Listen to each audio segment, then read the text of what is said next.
Hi and welcome to this video about the life of CoCreateInstance. What is CoCreateInstance anyway? So CoCreateInstance is the main Windows API used to create COM objects. In fact, a few videos ago we've seen this little example where we created an object using createObject in VBScript with the programmatic ID shell.application. And then we got some reference to some COM object, and then we invoked various methods on this COM object, such as this explore method, which can use to launch a folder, an Explorer folder with the particular path we specify. So if I have this file saved here into my dtemp directory and I launch this by running this shell.vbs file, we'll see that indeed system32 opens up. And there are other methods there, and we've seen some examples in that video. And I'll explain a little bit about how all these things work by looking at the registry. In the registry, if you look at the HKey classes root key, we can find that exact programmatic ID, this shell application thing. And with shell application, it has a friendly name called shell automation service, and there's the class ID. That's the real identity of the COM class where would like to create an instance of. So this is a GUID representing this class ID. And this class ID needs to be located in another key, which is called CLSID under the same HKey classes root. If I go ahead and paste it, we should be able to find it, and we do. We see the same friendly name, which doesn't mean really anything. Nobody really cares. It's just for us mere humans. And then there's this inproc server 32 subkey where we see exactly the DLL that is being used where the implementation resides. In this case, that would be system 32 and shell 32.dll. And so the question is, what happens next? What exactly is CoCreateInstance doing? Because createObject here calls CoCreateInstance behind the scenes. So what happens here with this shell 32 kind of thing? How is that providing an implementation for something, and how is that something being created? So let's see if we can do whatever CoCreateInstance does with our own code. So the first thing we'll do, we'll try to go with the standard stuff, that is try to do exactly what the script has done, and then we'll try to dig a little bit deeper. So first thing, I'm going to use a simple console application here, like in most cases. And what we want to do here is to call the CoCreateInstance function. And this function returns an H result, which is a standard return value in COM, indicating some kind of failure or a success with a value of 0. As you can see, the first parameter is some kind of class ID. So we need this class ID, and we know what this class ID is. This is exactly this GUID. But maybe we would like to do something that VBScript does, where we can provide a programmatic ID and the class ID is somehow being retrieved by createObject. So we can do that ourselves. Let's go ahead and do that. So there's a function. We need to get the class ID, which is just a structure. So class ID we have here. And there's a function called class ID from prog ID. We can do something like this, where we can provide the prog ID. Here's the string. I've just copied that from the VBScript script. And then we should get back class ID. And this also returns an H result. Let's just use auto here for simplicity. And so if everything is fine, then we can move forward. So if it's not fine, we'll have an error here. We can use the failed macro to check whether there's some kind of error where we don't really care about the actual error. An error is indicated by a negative value there. And once we have that, we can use the class ID to create the instance. And so now we have the class ID as the first parameter. Great. There are a few more parameters that are required here. The second one is called unknown pointer. This is the outer unknown. This has to do with something called COM aggregation, which is beyond the scope of this video. So we can specify null, indicating we're not interested in any kind of aggregation.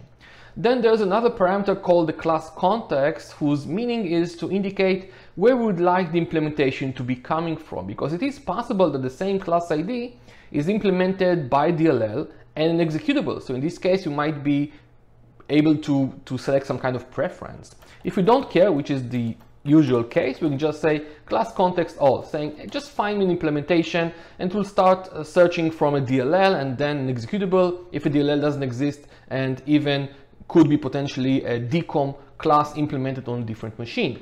But for our purposes, of course, it will find the DLL, hopefully. And then we need to ask for a particular interface.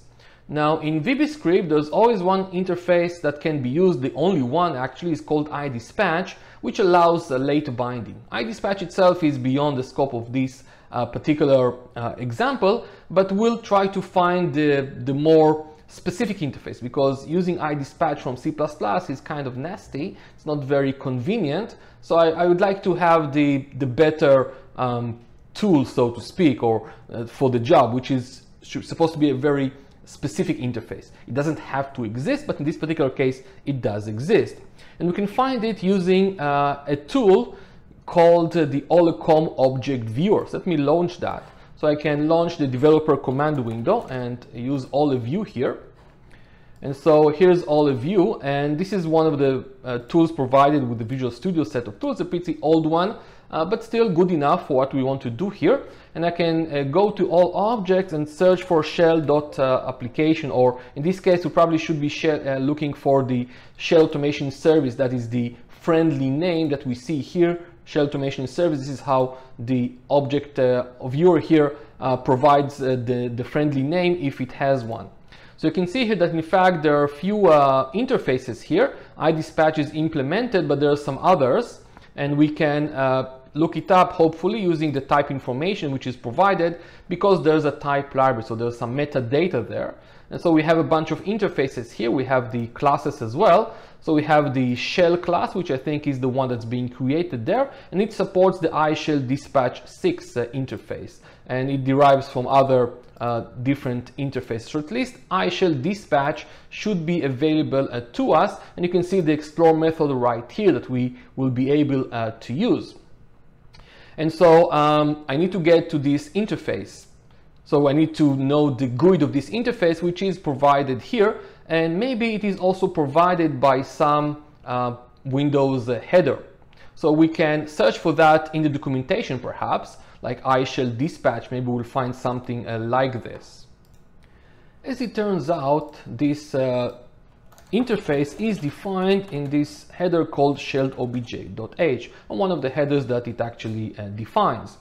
And so we could, of course, add this definition manually if we had to, but in this case, we don't have to. We have that definition here. So we have the interface iShell Dispatch. This is the one that we want. So here goes. Let's call that pshell. So I'm going to use standard pointers here, like raw pointers. I'm not going to use any smart pointers to make the code a little bit easier to write, but perhaps a bit more difficult to read. So we'll deal perhaps with smart pointers in a separate video. So I have this interface. This is really the one that I want. If I want to follow exactly what Visual Basic script does, I actually need to ask for iDispatch first. Let's do that just for demonstration purposes. Let's call that pdist. So I'm going to ask for the interface iDispatch. I need to provide its ID, and there's a nice shortcut we can use, which is this UID of attribute, which provides the association or gives us the GUI that is associated with a type. And if I look at the iDispatch definition, we can see here that there's this middle interface macro, which uses a declaration specifier supported by Visual Studio that associates this GUID, which is the GUID for iDispatch, with this type iDispatch. And this is exactly what UID of does here. So it's a bit easier to use rather than using IID iDispatch, which is another structure that is defined. So I could use this, it's also fine. But I find using UID of a little bit more intuitive and easier to read. And then you need to get a pointer for the result. So the result is going to be stored into this pdisp interface pointer if successful. So if this fails for some reason, then there's nothing to do. But of course, we expect this to succeed because we know, based on the way VBScript works, that it is succeeding doing the work. This should actually work. And once it does, we can go ahead and ask the iDispatch pointer using the query interface function, which is one of the standard functions in the IUnknown interface, being the base interface of all COM interfaces. And I know that I may be throwing lots of concepts here related to COM, which I perhaps have not explained properly. I'll do a separate video on COM later on. But for now, just bear with me. And query interface is about asking for a particular interface from an existing interface. So I need the extended iShell dispatch interface. So I'm going to ask for that and get that back into the pshell pointer. And again, we need to cast here to make the Visual C++ compiler, the C++ compiler happy. So again, this should work, but it is something that could fail. Maybe there's some bad implementation here, but it should be fine on a typical Windows system. And once we have that, then we can go ahead and use this pshell by calling a function such as explore. So explore here accepts in fact a variant. What is a variant? A variant is a monstrosity union that can hold a bunch of values, only one at a time.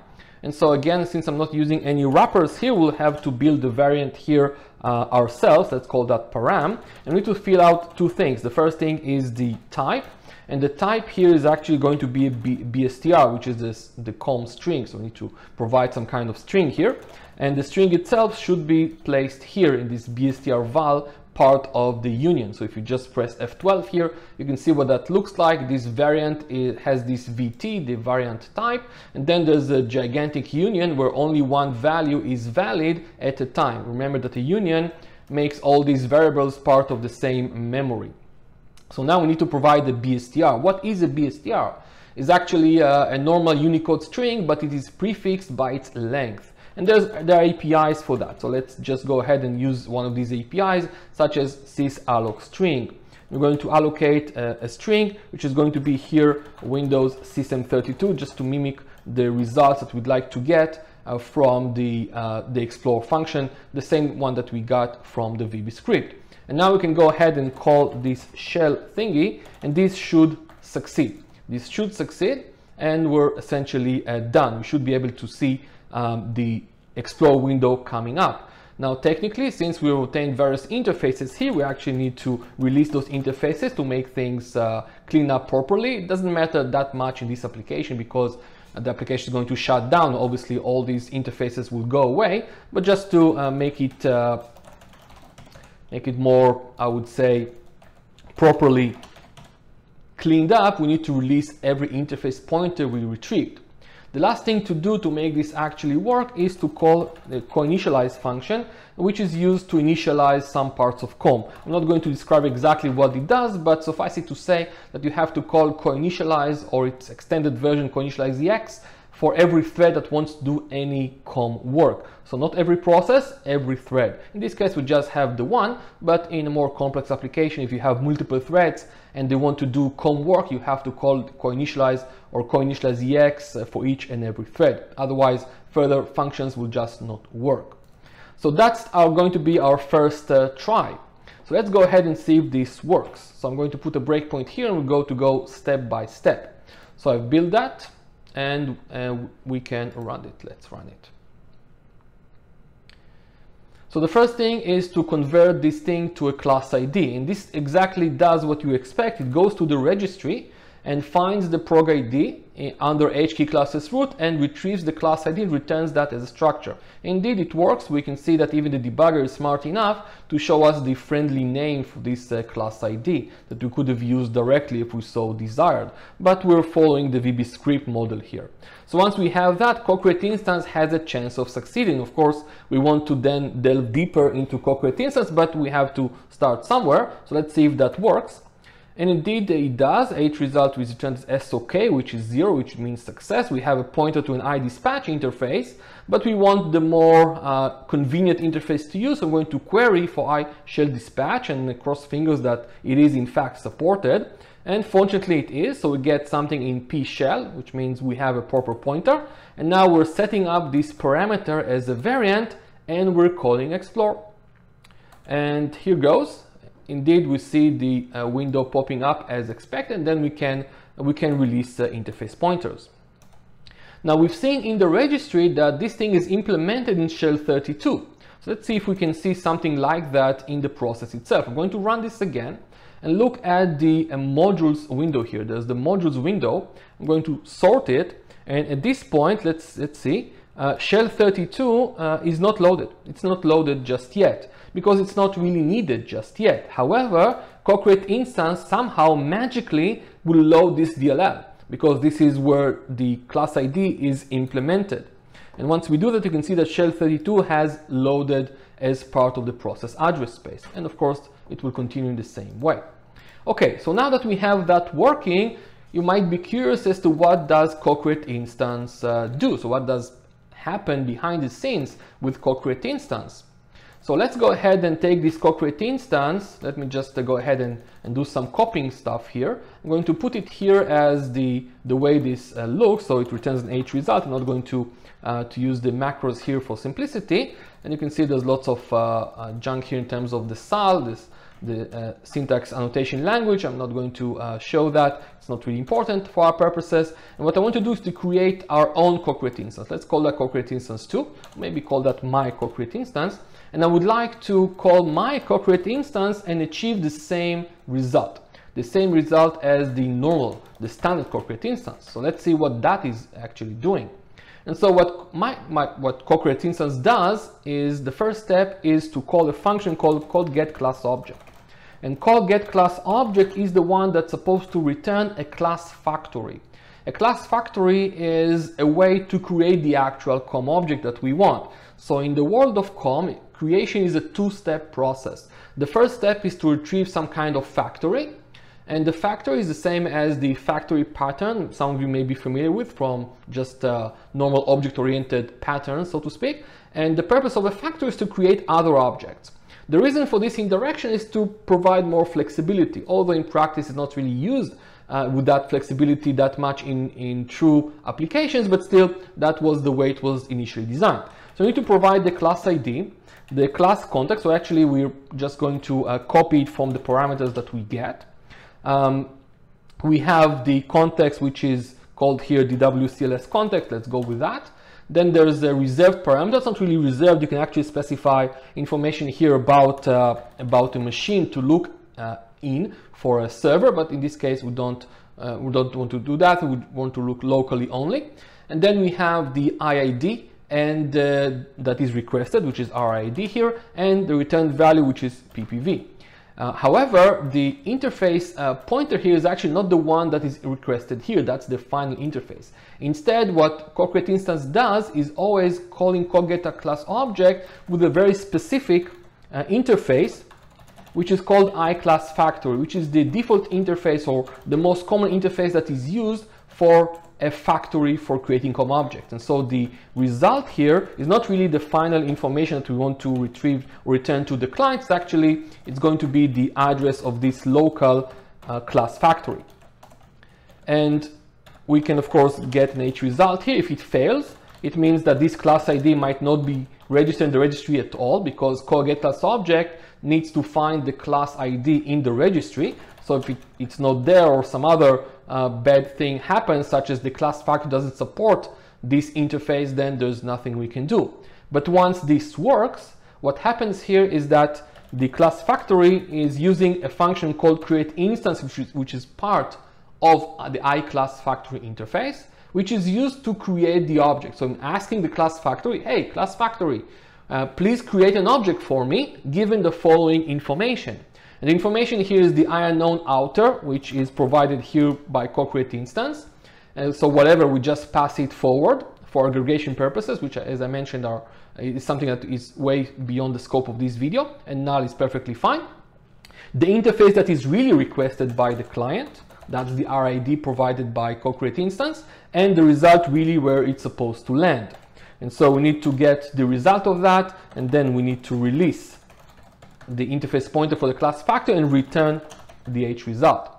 So essentially what I'm showing here is what CoCreateInstance does behind the scenes. So CoCreateInstance calls CoGetClassObject, always asking for this creation interface. In a more flexible manner, it's possible to call CoGetClassObject yourself and ask for a different creation interface if you know that this different interface is indeed supported. But for most cases, most COM classes, most COM implementations support this interface for creation purposes. And that's why CoCreateInstance is very common to use, because most implementations support iClassFactory itself and not any kind of different or extended version of some kind of factory interface. and the factory method there that actually creates the instance is CoCreateInstance here. So essentially what I've written here is exactly what CoCreateInstance does. So let's see if indeed this works as we hope. So notice now I'm calling my CoCreateInstance and not the real CoCreateInstance. So we're going to step into that and see what's going on. So the first thing we're going to call is CoGetClassObject. And we can see here that it's supposed to work because this class ID is registered in the registry. And as it happens, the class factory is properly returned. This is another kind of COM object, which is the class factory itself that knows how to create the real COM object or objects we're interested in. We can call CoCreateInstance here multiple times. And so indeed, the class factory does support that. And of course, this is what we expect since we've used CoCreateInstance directly and it worked just fine. So now we can create the actual instance by pressing F10. We can't go into this code here because the code is part of shell32.dll and we just see assembly code, which of course is fine, but still not a source code that we might be easily understandable. So creating an instance, and indeed you can see that the RID is the iDispatch we're asking for, and now the pointer here does have something. So this works, and we got back the interface pointer to iDispatch. And then we continue normally by querying an interface for iShellDispatch and so on, and it works as expected. Okay, so now it's better in the sense that we have some more details as to what is going on. But perhaps the next thing to look at is what does CoGetClassObject do? Because CoGetClassObject is the real workhorse of COM here to create an object. Because obviously it needs to load the DLL, it needs to ask for a class factory and to return that class factory back to the client. So let's see if we can implement that. So I'm going to again copy that and create my own version of this function. So let's go ahead and call that my CoGetClassObject. We're going to receive the same parameters and we'll create our own implementation. So my CoCreateInstance will now call my CoGetClassObject, and we want the same thing happening. So the same thing should work. But of course, at this point, that's not going to work out because we're not doing anything. So what is the first step? The first step is to find the class ID and read the information of where the DLL is supposed to be. And so for that, we have to use some registry APIs, which is not that much fun, but still something that we would like to do. Okay, so let's try this. So we have the key that we need to open. So we're going to use reg open key ex, and we need to have the key h key classes root, and then the path is going to be CLS ID, and then of course it should be the class ID provided to us here as a parameter, but we need to change that into a string, which is another thing we unfortunately have to do. So we need the class ID as a string. So let's go ahead and create an array to hold the characters.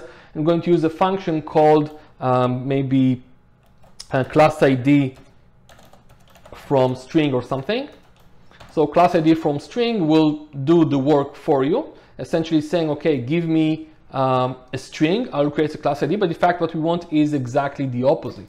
So string from CLS ID or something. So let's go with this variant, because it doesn't require any dynamic memory, so it's a bit easier to use.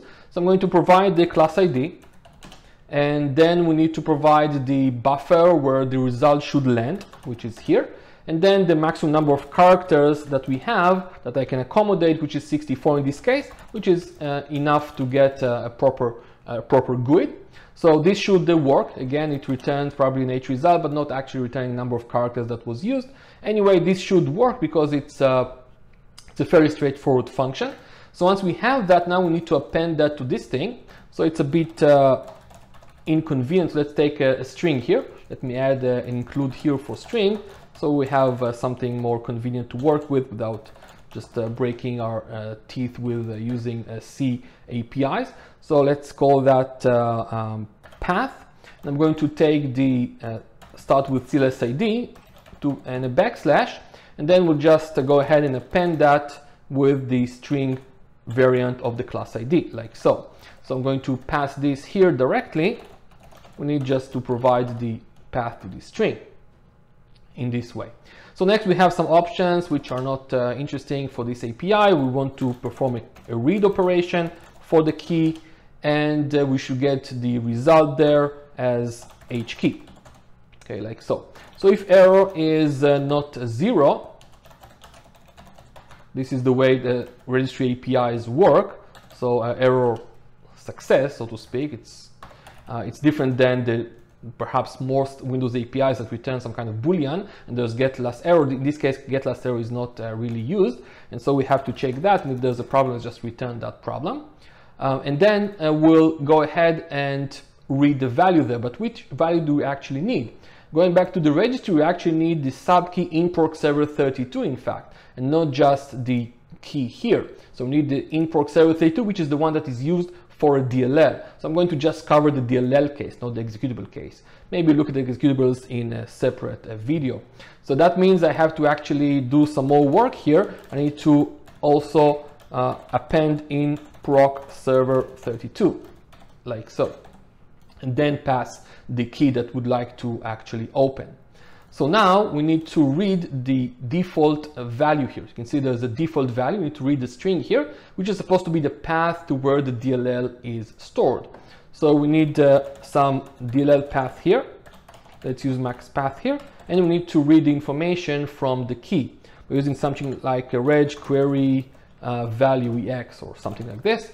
So we need the handle to the key. We have that. The value name is an empty string. That's the default value. Reserved is always nice to have. The type is supposed to be really supposed to be the reg sz here. So we can maybe this function might be easier to use perhaps.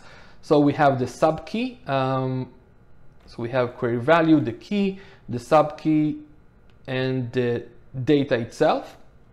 So data is going to be DLL path and the data size. So I think this function is too old. We can't really use that. Let's go with EX. Okay, so fine. So we have a type here. The type is a string or a expand string.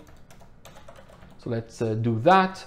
And so we have here the key, the value name reserved is null. The type is type. The data is DLL path. We need to cast that for the compiler to be happy, because this is a generic function and can read anything, normal values as well, and the size of the buffer that we have.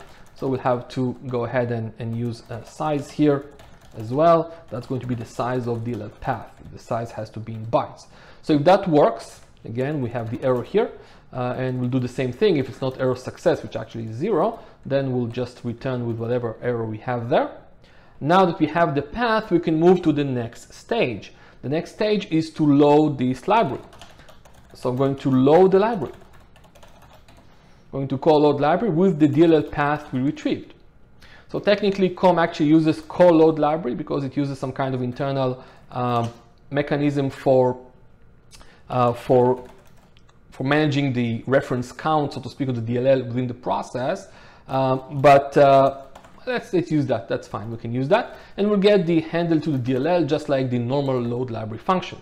If this doesn't work, it means the DLL doesn't exist or fails to initialize. There's really nothing we can do, and then we can return the H result here from a Win32 error. In this case, we do have get last error. We can convert that to an H result using this nice macro provided by the Windows API.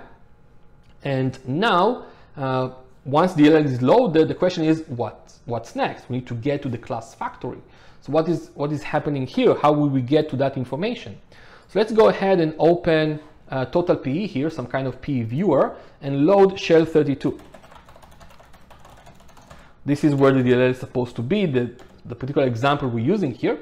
And if you load that up and look at the exports, you'll find that there are some exports that have a very specific name I'm looking for. One of them is DLL get class object. This is in fact the one that has to be exported from every COM DLL. This is the function that is necessary, the only one that is truly necessary in order to provide the way to extract or to request a class factory. So DLL get class object has a particular prototype, and we have to use that one in order to get to it dynamically, because we've loaded DLL dynamically. So we need to get the DLL get class object. So we have to call the getProcAddress function, like many cases where we need to bind dynamically to functions. We have the DLL here, and the function name is getDLL class object. That's exactly the name. And this is part of the COM standard. This is part of the requirements for COM servers. Any COM server which is DLL must export this function, and it must do so. Without it, it is not a COM DLL. Maybe it's a different DLL, but it is not a COM DLL. It cannot provide any COM classes. So if this doesn't work, then obviously again we have some kind of issue. This might be not a COM DLL. Remember, we're writing a generic function here. We're not actually looking at shell 32 specifically.